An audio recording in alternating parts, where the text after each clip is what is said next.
An inconvenient truth. Former U.S. Vice President Al Gore made a commitment. He promised to train 1,000 people to carry the message of climate change to audiences around the world.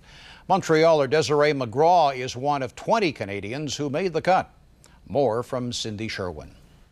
But I hope that through the course Desiree McGraw was a shoo-in for the role of Gore protege. She's been involved in environmental issues for 20 years. After, I'd say, over a dozen years of, following the Kyoto negotiations and advising the government on different policy positions, I've come back to just speaking to people.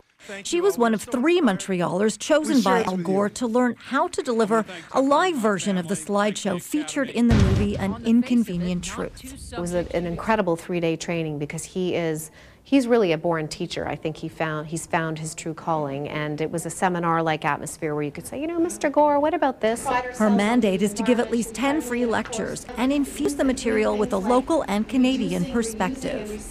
And McGraw's disdain for the Canadian government's current response to climate change is unabashed. We've essentially gone from environmental leaders to environmental laggards to, I would argue now, laughingstocks.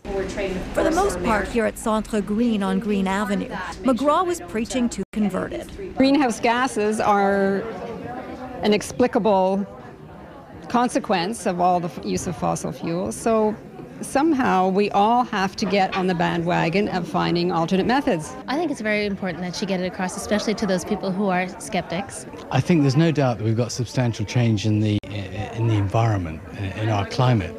But whether it's because of what we're doing or whether it's because of the sun's activities or whatever, I have no idea. Desiree certainly requires no more convincing, especially since the birth of her son, born on the last day of the World Climate Change Conference in Montreal. She'll continue this education campaign as long as she can. For me, it's all part of being a good parent, a good citizen, a good Canadian. With the Greene Report, I'm Cindy Sherwin, CTV News.